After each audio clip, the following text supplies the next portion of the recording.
Thank you very much, and thank you all for your kindness to me and my family over the past few days. It means a lot. I'm very glad to have got here at last. I could never have imagined it would be quite so difficult to get to address my first conference as party leader. The only thing that bothers me is just how well you've all been getting on without me.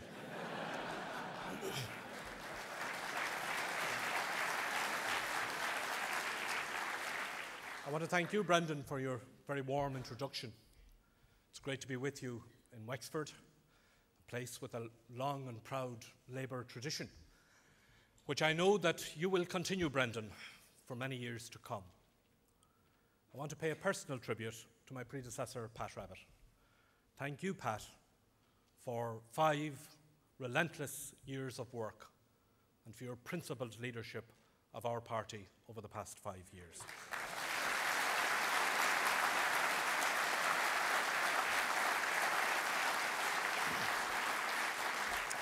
I'm very fortunate to have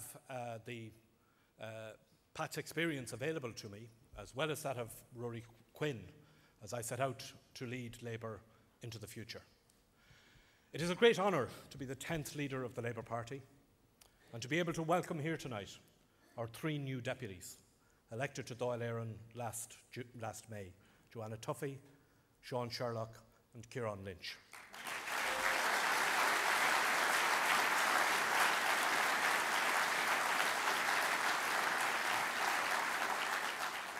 And I welcome too our 6 new senators.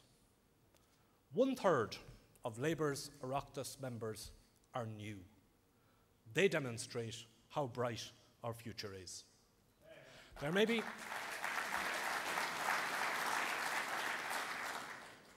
some in politics who feel sorry for themselves and who, even on 6,000 a week, think they're falling on hard times.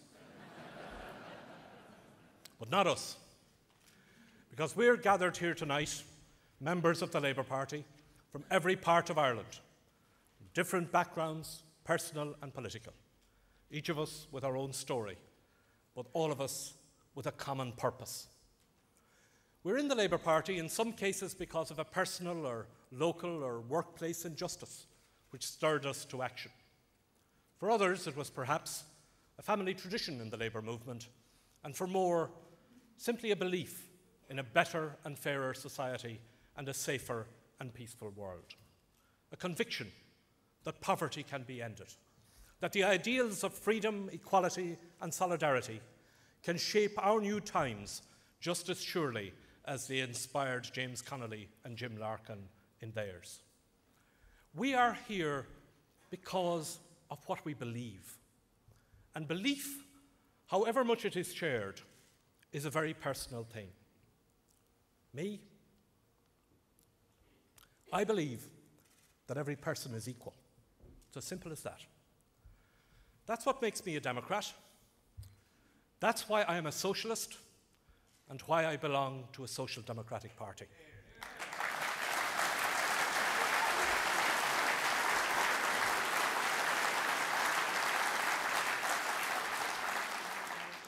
This basic idea that people are equal and should be free to pursue their potential in a society where we look out for each other is what distinguishes the politics of the Labour Party. That's why we insist on equal treatment for the sick, fairness at work, respect and tolerance between people of whatever gender, religion, sexuality or race. Labour always puts people first. Sometimes I hear people say that it is hard to understand what Labour stands for, or even ask if Labour is relevant at all to modern Ireland. Are we relevant to modern Ireland? Labour made Ireland modern. Rights and freedoms.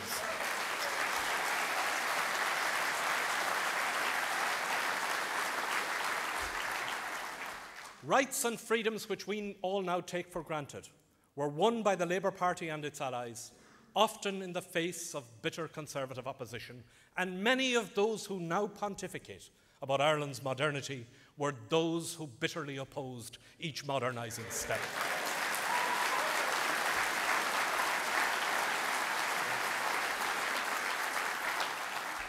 It was Labour that gave women the right to the same pay for doing the same jobs as men. Labour which brought in laws to protect our rights at work.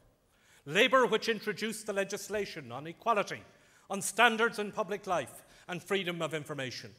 Labour that freed separated people from the dogmas of the past and allowed them to remarry if they so wish.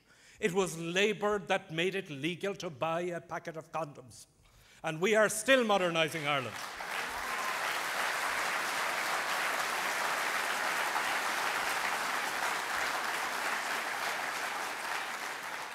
Our Civil Unions Bill is a simple measure of equality that can and should be supported by all parties in the Dáil. Shame on those who didn't. Labour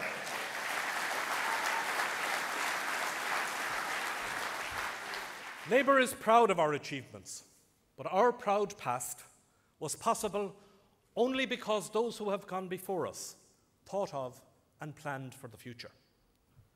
40 years ago, a great man from this city of Wexford, Brendan Corish, described how the Conservative parties had wasted the opportunities of Irish independence.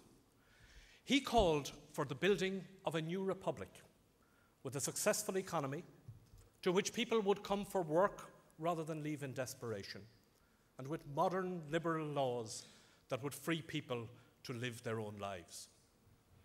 Today's Ireland, of which we are proud, was possible only because leaders like Corish had a vision for it, and because decades of Labour members, some of whom were honoured here in this hall tonight, worked for it.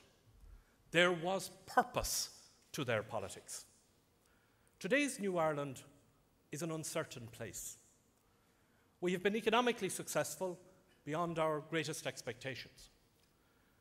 But we are nervous about how long more the prosperity of the Celtic Tiger can be sustained. There is unease too about the kind of country we have become. Do values matter anymore? Why has life become so cheap on the streets? And why are some people so disrespectful of the rights of others that a new term, antisocial behaviour, has had to be invented to describe their activities? Why did a brave woman named Susie Long have to die? And why can't this rich country get medical treatment for its small population on time, reliably, and on budget?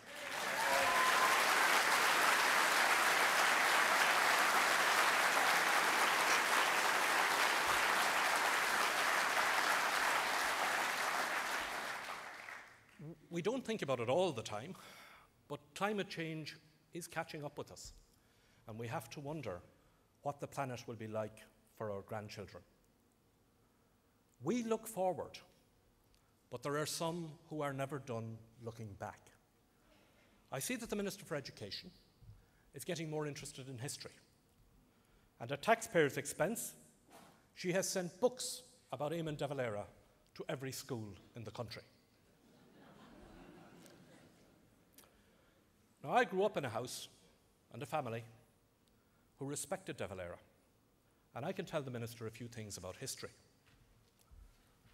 Eamon de Valera would never have taken fistfuls of cash from a suitcase.